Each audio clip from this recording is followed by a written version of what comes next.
സുകുമാരൻ നായർ രാജിവെക്കണം. 4 കരയോഗത്തിലെ നായന്മാർ പോയാൽ NSSനൊന്നും സംഭവിക്കാനില്ല എന്ന് ഗണേഷ് കുമാർ പറഞ്ഞു. 4 അല്ല 40,000 അല്ല 4 ലക്ഷമാണ് പോകാൻ നിൽക്കുന്നതെന്ന് കരയോഗങ്ങൾ. വളരെ ഗൗരവതരമായ ഒരു പ്രതിസന്ധിയിലേക്കാണ് നാഷണൽ നായർ സർവീസ് സൊസൈറ്റി പോയിക്കൊണ്ടിരിക്കുന്നത്. അത് മറ്റൊന്നുമല്ല, അവരുടെ ഒരു രാഷ്ട്രീയ നിലപാടാണ് അതിനകത്തൊരു പ്രശ്നം പറ്റിയത്. കേരള രാഷ്ട്രീയ നിലപാട് അങ്ങനെ എടുത്തിട്ടില്ല എന്ന് NSS പറയുന്നുമുണ്ട്. ഒരു വശത്ത് സുകുമാരൻ നായർ പറയുന്നു, ഞങ്ങൾ അങ്ങനെ ഇടതുപക്ഷത്തിന് അനുകൂലമായ രാഷ്ട്രീയ നിലപാടെടുത്തിട്ടില്ല, ഇപ്പോഴും സമദൂരം തന്നെയാണ്, ശരിദൂരത്തിലേക്കൊന്നും മാറിയിട്ടില്ല, പ്രശ്നാധിഷ്ഠിതമായ ചില നിലപാടുകൾ പറഞ്ഞു എന്നേ ഉള്ളൂ, അഭിപ്രായം പറഞ്ഞു എന്നുള്ള നിലയിലാണ് നിൽക്കുന്നത്. പക്ഷേ എന്നാലും വലിയ പ്രതിസന്ധി ആയിട്ടുണ്ട്. കാരണം ഇത് പറയാൻ കാരണം, അവിടെ നായർ സർവീസ് സൊസൈറ്റിയുടെ പിന്നെ കുറേ താലൂക്ക് കമ്മിറ്റികളുണ്ട്. അവർക്ക് കരയോഗങ്ങൾ കഴിഞ്ഞാൽ പിന്നെ താലൂക്ക് കമ്മിറ്റികളാണ്. 10,000-1,500 കരയോഗങ്ങളുണ്ട്. അത് കഴിഞ്ഞാൽ താലൂക്ക് കമ്മിറ്റികളാണ്. അപ്പോൾ താലൂക്ക് കമ്മിറ്റി എന്നുള്ളത് വളരെ പ്രധാനപ്പെട്ട ശക്തമാണ്. പിന്നെ പ്രതിനിധി സഭയാണ്.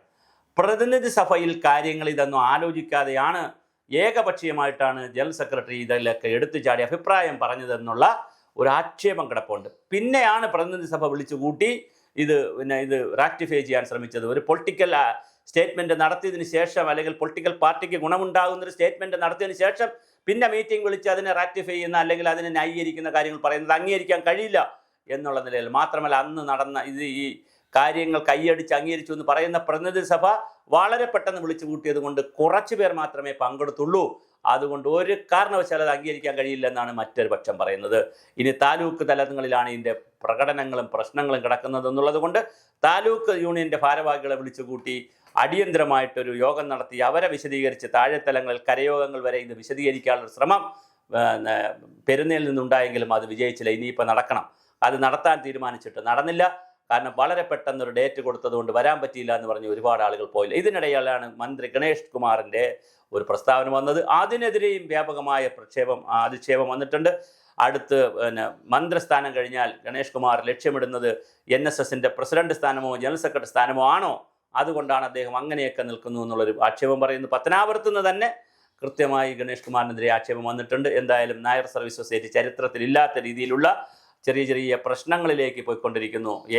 ഏകരൂപത്തിൽ 40 ലക്ഷം വരുന്ന നായർ സമുദായത്തിൻ്റെ എല്ലാ കിടങ്ങൂർ ഗോപാലകൃഷ്ണനെ പോലെയുള്ള ആളുകൾ ഉണ്ടായിരുന്നപ്പോൾ വളരെ വലിയ ശക്തിയായി ഗവൺമെൻറ്റുകളെ ഞെട്ടിപ്പിക്കുന്ന, വിറപ്പിക്കുന്ന, ഗവൺമെൻറ്റുകളെ കൃത്യമായി പ്രതിരോധത്തിലാക്കുന്ന വലിയ പ്രകടനങ്ങളും പരിപാടികളും യാത്രകളും പ്രതിഷേധങ്ങളും ഘോഷയാത്രകളും ഒക്കെ നടത്തിയിട്ടുള്ള ഒരു സംവിധാനം ഇപ്പോൾ അത്ര പുലി മെരുങ്ങി എലി ആയിട്ടില്ല.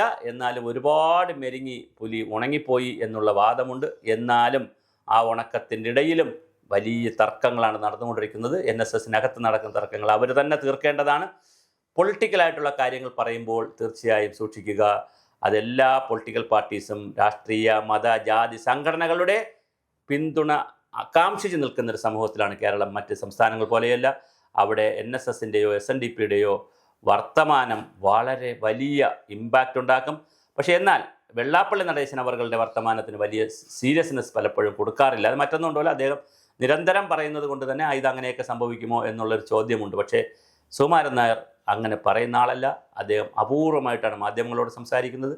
അതുകൊണ്ട് തന്നെ അദ്ദേഹം പറയുന്ന വാക്കുകൾക്ക് വലിയ വിലയാണ് സമൂഹവും മാധ്യമവും കൽപ്പിക്കുന്നത്. ഇപ്പോൾ നാക്ക് പിഴയാണോ, അറിഞ്ഞുകൊണ്ട് പറഞ്ഞതാണോ, അതോ എന്താണ് പൊളിറ്റിക്കൽ ലൈൻ എന്നറിയില്ല. വരും ദിവസങ്ങളിൽ NSS അവരുടെ പൊളിറ്റിക്കൽ ലൈൻ കൃത്യമായി പറയും. അല്ലെങ്കിൽ പൊളിറ്റിക്കൽ ലൈൻ ഇല്ല, സമദൂരമാണെന്ന് പറയേണ്ടി വരും. ഏതാണെന്ന് നമുക്ക് കാത്തിരുന്ന് കാണാം.